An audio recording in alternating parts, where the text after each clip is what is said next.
Every year, plastic continues to invade the world as we know it, and has become and pollution of it has become one of the biggest issues that we face today. Due to the increased rate of plastic production and no policy currently in place to stop it, plastic pollution has increased at an alarming rate around the world. The United States should implement a policy limiting the overall numbers of plastic production due to the many extreme and negative effects that plastic pollution has on the world today, such as harm to the wildlife, environment, and even humans. Through researching across multiple high quality sources, I looked into the statistics of plastic pollution and the many negative effects it has on the world today.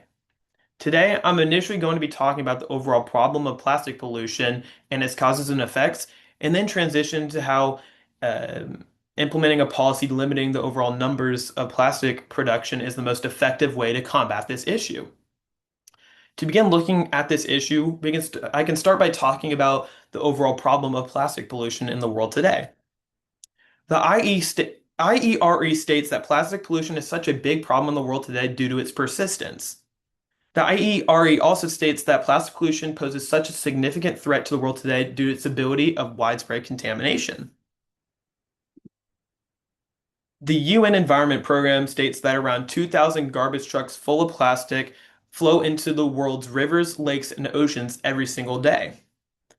And you can see here how in this picture, in this river and or ocean, and or just in this body of water, there's so many different plastic bottles and trash that are polluting this environment.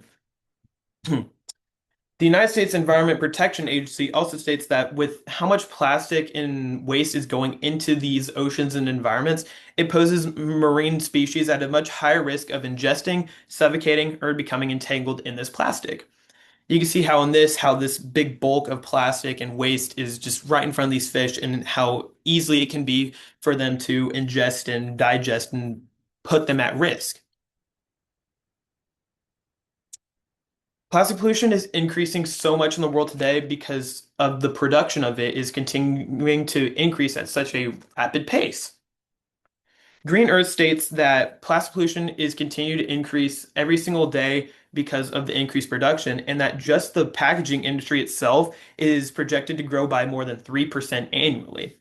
You can see how in this graph, the packaging industry is this big blue section and how it's just continuing to rise every single year, going from 1980 to 2024.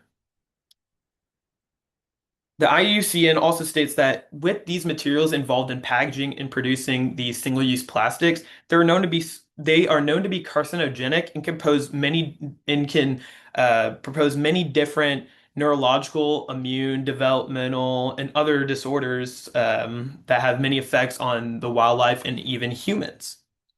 Plastic pollution continues to increase every single day of our lives and is one of the biggest issues that we continue to face every single day of our lives. Ocean Blue Project projects that around 75 to 199 million tons of plastic waste are actually in our oceans right now, and that around 33 billion pounds are being dumped into it every single day or every single year. But at this rate, if we keep allowing this to happen, this situation can become uncontrollable, and we'll have no way to stop it. And this can lead to so many different significant long-term effects around the world. This plastic waste has so many different significant effects on humans' health, wildlife, and environment. This plastic waste continues to flood the environments and can propose many different damages and put the marine species and even humans at risk. The U.S. Environment Protection Agency says that humans are threatened or so in so many different ways as plastic has been found in human livers, kidneys, and even placentas. You can see how in this picture the many different problems that plastic can put to humans, such as problems in our lungs, our liver, and even in our digestive system. Now that we talked about the overall problem of plastic pollution, we can look into how limiting plastic production is the most effective solution. The United States can do this by implementing a policy limiting the overall numbers of plastic production, such as putting a production cap and a ceiling on how much single-use and harmful plastics are produced every single year. In order to make this happen, lawmakers have to draft up propositions and get them approved first in order to stop and limit how much plastic is produced every single year, and that can go into the environment. And they also need to allow businesses that rely on these materials some buffer time and to plan accordingly and adjust to these new regulations.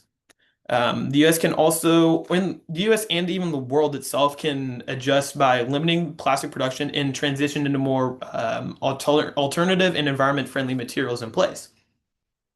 By doing this, this will have many different significant economic impacts on the world. Cordigate in Cambridge University states that by taking action, um, it'll cost around 18.3 to $158.4 million by 2040, and by not taking action, it'll cost around 281.8 million trillion dollars. You can see how, especially in this graph, how the economic impacts are just significantly more beneficial if we take action to zero plastic pollution than no action at all. So the benefits of taking action significantly outweigh the cost of not taking any action at all. And this is just such an effective method because it has a direct relationship on plastic pollution. If we limit how much plastic is being produced every single year or every single day, that'll limit how much plastic can potentially go into the environment or be ingested by humans and pose many different threats. Um, Cambridge University again states that by using alternative materials in place, that plastic production will decrease by 47% by 2040, and this will limit how much plastic is going into the world and potentially putting threats to the world's wildlife, ecosystems, environment, and even humans ourselves. And this will allow us to have so much more control over the situation itself. In conclusion, limiting plastic production is the most effective method to combat plastic pollution in the world today. Plastic pollution puts so many different threats on human health, wildlife, and the environment itself. As a society and community, we can start by contacting our local representatives to push for action and to help combat this issue in the world today. By doing this now, we can start by we can potentially have a lasting impact on the world today and for future generations to come. And this will allow us to help life as we know it for many generations. So thank you. And here's my my sources for my photos that I used in my slideshow.